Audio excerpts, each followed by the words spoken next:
Según registros de la Organización Mundial de la Salud, para este año existen 422 millones de diabéticos alrededor del mundo. 62 millones de ellos se encuentran en América. 1.5 millones de personas mueren cada año por problemas relacionados con esta enfermedad. Entre el 30 y el 40% de estas personas ni siquiera saben que son diabéticos, y entre el 50 y el 70% en América están en tratamiento pero no están controlados. Y les aseguro que muchos de los diabéticos que están en tratamiento ni siquiera saben cuáles son las metas de control. Las 3 preguntas claves de este día son: ¿quiénes estamos en más riesgo de sufrir diabetes? ¿Cuándo debemos realizarnos una prueba de diabetes? Y si un resultado de glucosa normal quiere decir que todo realmente anda bien. Soy el Dr. Osman Valdivia, especialista en medicina interna, y en este video compartiremos información sobre la diabetes, pero sobre todo, cuáles son los factores de riesgo más importantes para sufrir esta enfermedad. Ojo con usted que nos está viendo, podría tener altos factores para sufrir más adelante de la enfermedad, o si conoce de alguien que tiene estos mismos elementos, compártale este video. De la diabetes sabemos que es una enfermedad metabólica, inflamatoria, sistémica y crónica. Según los reportes de la Asociación Americana de Diabetes, ADA por sus siglas en inglés, una persona es diabética cuando encontramos valores de glucosa en ayuno iguales o mayores a 126. Cuando tenemos una prueba de azúcar al azar por encima de 200, cuando nos hemos realizado una prueba de tolerancia oral a la glucosa con carga de 75 gramos de glucosa y luego de 2 horas nuestro reporte es de 200, o bien cuando nos realizamos una prueba de hemoglobina glicosilada y los resultados arrojan 6.5% o más. Y para ir contestando las preguntas de ¿en quiénes deberíamos enviar o quiénes deberían realizarse una prueba? Sencillamente, aquellas personas que tienen uno o más factores de riesgo para sufrir de la enfermedad. Los que más riesgo tienen, lógicamente, deberían de ser los primeros en realizarse pruebas del orden metabólico. Podrían ser glucosas de ayuno, pruebas de tolerancia oral a la glucosa o hemoglobina glicosilada. Su médico de cabecera podrá indicarle cuál de estas opciones realmente usted necesita. Personas que están en mayor riesgo de sufrir diabetes. Les voy a enumerar una lista, la lista es bastante amplia, de factores de riesgo principales, pero también les voy a dejar al final los factores de riesgo más importantes, aquellos que han demostrado muchísima más asociación con la aparición de diabetes y sus síntomas. Dentro de esta gran lista se mencionan aquellas personas que ingieren un alto contenido de grasas, sobre todo de grasas saturadas.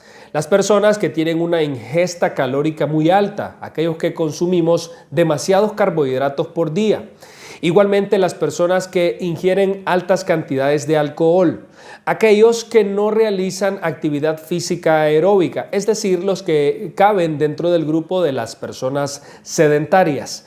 El hecho de ser mayor de 30 años, el hecho de tener un índice de masa corporal por encima de 35, es decir, la relación entre el peso y la estatura por encima de 35 incrementa hasta en 6 veces la aparición de diabetes. No podemos dejar pasar los antecedentes familiares. Se ha establecido que una persona con un padre diabético podría llegar hasta en un 40% a desarrollar diabetes, mientras que si ambos padres sufren la enfermedad, el riesgo podría incrementarse incluso hasta el 70%. La obesidad es un factor clave en la aparición de la diabetes. El 80% de los diabéticos son también obesos. Las mujeres que han sufrido o que sufren de síndrome de ovario poliquístico, para que tengan una idea, solamente en los Estados Unidos el 40% de las mujeres diabéticas también han sufrido de esta enfermedad. Otro factor importante es la aparición de hipertensión. Las personas que tienen altos niveles de ácido úrico, que han desarrollado la popular gota. Las mujeres que han desarrollado diabetes durante el embarazo, es decir, diabetes gestacional, incrementan en 7.5 veces la probabilidad de sufrir de esta condición. Y siempre hablando de las mujeres, aquellas que iniciaron la menstruación tempranamente, pero también aquellas que tienen una menopausia temprana o una menopausia precoz. Algunos de los signos también importantes que podemos evidenciar en estas personas es el incremento en el perímetro de cintura. Por cada centímetro que aumentamos de cintura se incrementa en 3.5 veces la probabilidad de que aparezca la diabetes. Igualmente, aquellos que tienen acantosis nigricans, un engrosamiento de la piel que lo hace ver más oscuro de lo habitual, sobre todo en áreas de pliegues. Dentro de esta gran lista también se encuentran las personas con niveles de glucosa alterados. Es decir, no están en rango de diabéticos, pero sus cifras en ayuno están entre 100 y 125. Aquellos que tienen una prueba de tolerancia oral a la glucosa alterada, que no han llegado a ser diabéticos, pero que están en rangos intermedios.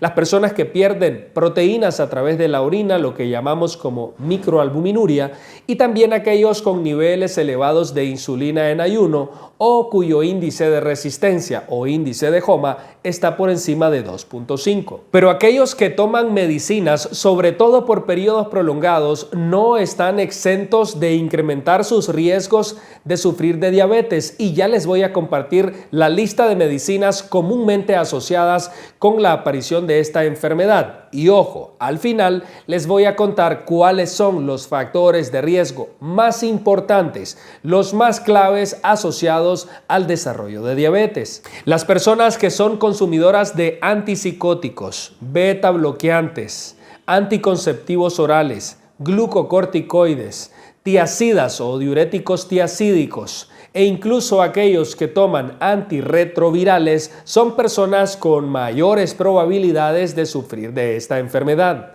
Los 4 factores que han demostrado mayor impacto sobre el desarrollo de la diabetes son el sobrepeso, la obesidad, el sedentarismo y el antecedente familiar de diabetes, sobre todo en familiares cercanos. Estos 4 elementos son los que más comúnmente se asocian a la aparición de diabetes. Las 5 recomendaciones básicas para las personas que están en riesgo o ya sufren la enfermedad son disminuir el consumo excesivo de azúcares, evitar el exceso de peso, realizar actividad física aeróbica, reducir los niveles de estrés y evitar el consumo, sobre todo excesivo, de medicinas de riesgo. Para responder a las preguntas iniciales, ¿quiénes deben hacerse una prueba? Aquellos que tienen uno o más factores de riesgo para el desarrollo de la enfermedad. ¿Cuándo realizarlo? Inmediatamente que usted se entere de que está en riesgo o si conoce de un familiar cercano que ha debutado con la enfermedad. Igualmente, si hacemos una prueba de glucosa, ¿demostramos que todo está normal? La respuesta es no. Sencillamente, algunos pacientes tienen niveles de glucosa normal, sin embargo, ya han desarrollado síndrome de resistencia a la insulina. Las cosas, desde el punto de vista metabólico, no están bien, pero la producción incrementada de insulina provoca que la glucosa esté normal, es decir, tener una glucosa normal. Si usted tiene múltiples factores de riesgo, no dice que estemos del todo bien y por tal motivo debemos consultar a nuestro médico de cabecera. Comparta este video con las personas que están en riesgo o que ya sufren de diabetes. Dele like a nuestro video, dele like a nuestra página de Facebook, Dr. Osman Valdivia Internista, o suscríbase a nuestro canal de YouTube Primero Salud TV.